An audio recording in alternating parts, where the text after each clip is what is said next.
I was sent to the QAnonCasualties subreddit. Someone told me that I needed to go into this one. And so here I am. And I really do feel for members of the LGBTQ community that are stuck with the MAGA family members, like this woman saying, "Am I doomed? I'm stuck in Oklahoma as a gay woman. I live with my MAGA brother because I don't have a college degree, and the only job I could get was food service. Everything else is extremely expensive if you haven't noticed. The rest of my family, save for my sibling who lives elsewhere with friends, bless, I want them to be safe, although I worry, are all MAGA or QAnon quacks. Y'all, I am from Oklahoma, born and raised. I left in 1999, and I am so thankful that I got out of that place." She says, "It's terrifying because my brother goes from very kind and emotionally intelligent to very angry at the drop of a hat anytime the conversation gets political. It's like flipping a switch to a different personality. He's not violent, doesn't throw things, etc., but you can see it in his eyes and his tone of voice. He doesn't let you get a word in, and he's a very big guy. I don't believe he would be stupid enough to physically hurt me, but the thought that he's strong enough to do so if he wanted to is enough to scare me. He has financial control over me because I'm living in his house. He has even talked before about the great replacement and how Hitler wasn't that bad. Actually has some good ideas. She says, "I barely make above federal minimum wage. And despite applying to dozens and dozens of jobs, I cannot find anything that pays enough for me to survive, let alone one that will even get back to me. I also pay rent to my brother, so the money I could be putting in my savings is going directly to him. I want so badly to further educate myself or get some training so I can get a better job and separate from my shithead brother. But what money am I going to use to pay for my schooling? And even if I do accomplish that, there's no guarantee I will survive on my own. I've tried twice before, and both times I've had to come crawling back to my horrible family. It's that or homelessness. They are the only outside source of support that I have, and I think they know that.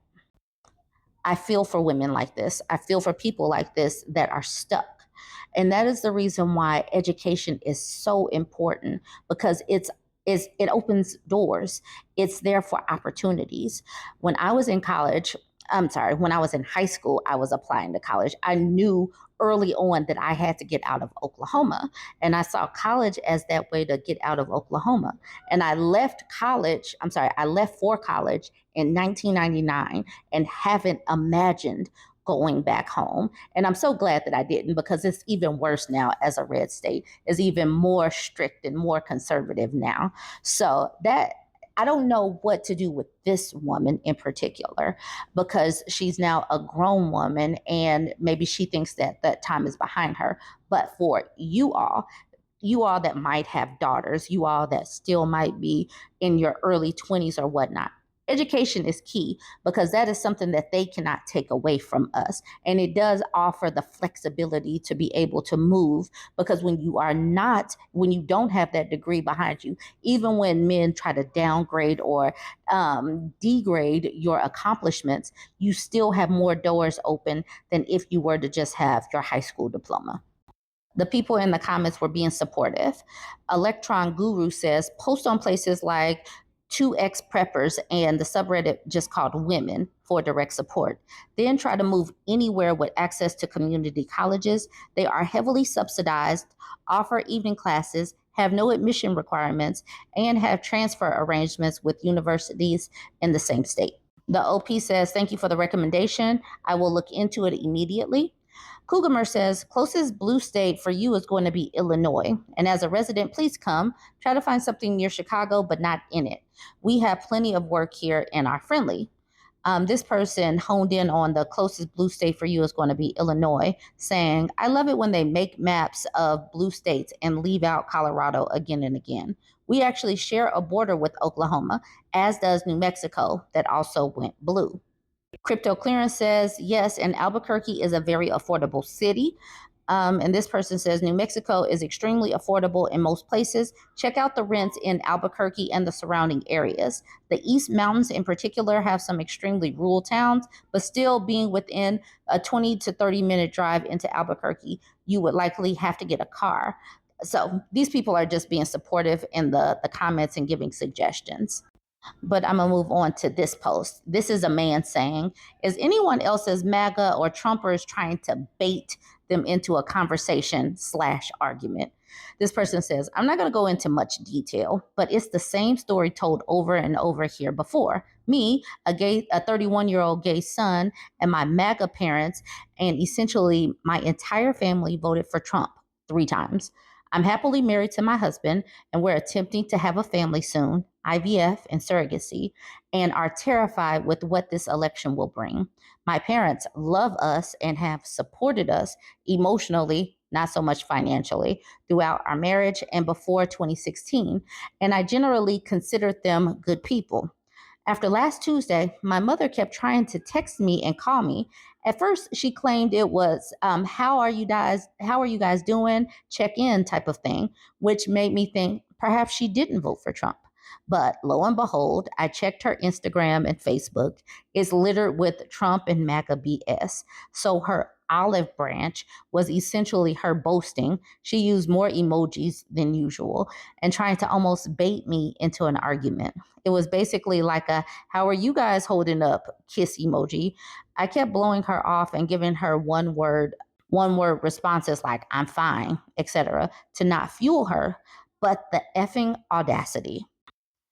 Aside from the obvious things that make me so sad about the people they turned into and how they are voting for an administration, dictatorship, let's be real, that goes against her son's rights, marriage, ability to form a family, and women's rights, immigrants' rights, et cetera, et cetera, et cetera. And also just dealing with how they can support such a grotesque candidate that goes against everything, how they raised me. I am now particularly disturbed by this behavior to bait her own son and boast about this win. What do you want me to say, Mom? Do you want me to fight with your lead-ridden, racist, bigoted brain? What do these people want us to do? Riot and storm the Capitol like they did? I've been trying to talk sense into them for almost a decade, and it's exhausting. I'm so done. It's so effing ridiculous. They won and are still not happy because they cannot own the libs and be the underdog schnozzy a-holes they prefer. I have nothing to say to her. I hope she gets exactly what she voted for and suffers the consequences. But it's really bothersome how these people cannot just win quietly. Like, you got your win. What do you effing still want from me? Thanks for reading my rant. Maybe some of you can relate. This is a good comment from this person, JH, with some numbers behind it, saying, from the outside looking in, I'm not American. It seems that Republicans, like your parents, are at a loss on what to do now that they've gotten everything they wanted. There seems to be a lot of people like you who have acted calmly amidst the disappointing results, which has only made them angrier. The left's response saying they've gotten what they wanted, now go enjoy it, isn't the reaction that was expected, and there's no one else to fight. My guess is that pretty soon infighting is going to occur as different groups splinter off, like how most cults end up. I'm not sure if you're looking for advice, but I would suggest just muting these conversations so you just don't see them. Identity politics has taken over these people's lives, and there's not much you can do other than tell them you can't have a relationship if this is all they want to talk about. If you don't already live in a blue state, it might be a good time to look at the viability of moving so that your marriage and opportunity to have children is protected. Good luck and stay safe. I think that this is spot on. These Republicans now have the opportunity to run the table. And I do believe that the voters are now seeing what could happen. Because if you're not wealthy, rich, Christian, straight, and a man, you're going to be impacted. If you are brown, poor, anything other than a Christian, it's going to get bad. It's going to get bad. And I don't know what to do or say, but we're all going to feel the impacts of this. And now many of these people know that they voted for these impacts. And I don't know what to say to them. And there should be no coddleization of these people. Do not coddle them. They asked for this. Make them own this. Make them own it. Join the conversation, though. Let me know what you think about this one. Don't forget to like, comment, and share.